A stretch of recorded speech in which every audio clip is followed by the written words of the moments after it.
Oke, faktor utama penyakit jantung adalah pembuluh darah. Pembuluh darah yang terdapat atau tersumbat oleh plak. Ini dikarenakan kolesterol dan gula darah tinggi. Biasanya kalau plak udah menyumbat seperti ini, akan disarankan dokter untuk pasang ring seperti ini. Tapi pasang ring juga bukan solusi akhir, karena walau sudah pasang ring, tetap masih bisa terjadi sumbatan ulang di pembuluh darah yang sudah diberikan ring tersebut. Juga tetap bisa terjadi sumbatan di pembuluh darah bagian yang lain.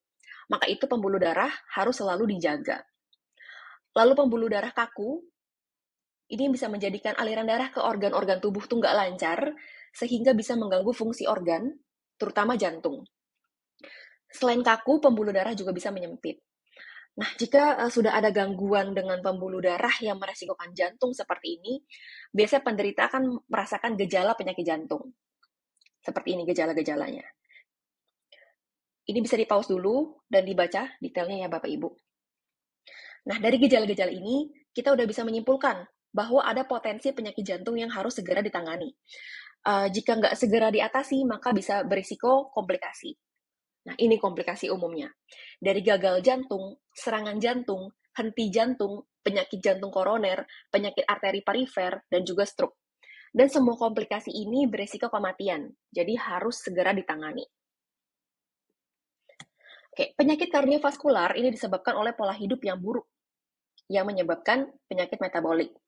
Nah, penyakit metabolik ini yakni tekanan darah tinggi atau hipertensi, kolesterol tinggi, gula darah tinggi, dan juga obesitas. Nah, kalau penyakit metabolik ini udah nempel, biasanya udah selangkah lebih dekat nih dengan penyakit jantung. Tapi nggak hanya dikarenakan pola hidup buruk, penyakit jantung juga bisa disebabkan oleh faktor lainnya, yaitu keturunan, kelainan genetik, jenis kelamin, lebih condong kepada pria kalau penyakit jantung ya, dan juga usia. Semakin berumur, maka pastinya kesehatan akan menjadi lebih rentan. Maka itu disarankan untuk mengkonsumsi M-galactic tripeptide agar jantung selalu sehat terkontrol. Oke, kita menyarankan untuk mengkonsumsi M-galactic tripeptide secara rutin 2 kali sehari.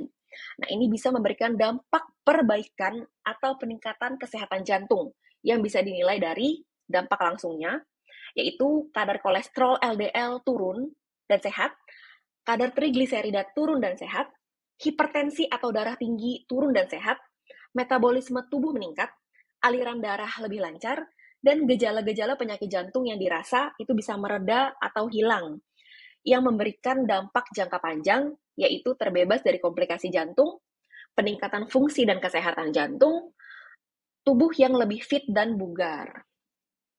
Oke, detail tentang M-galactic tripeptide dari komposisinya, cara konsumsinya, klaim, manfaat, dan harganya ada di video setelah ini ya Bapak Ibu. Silahkan dilanjutkan.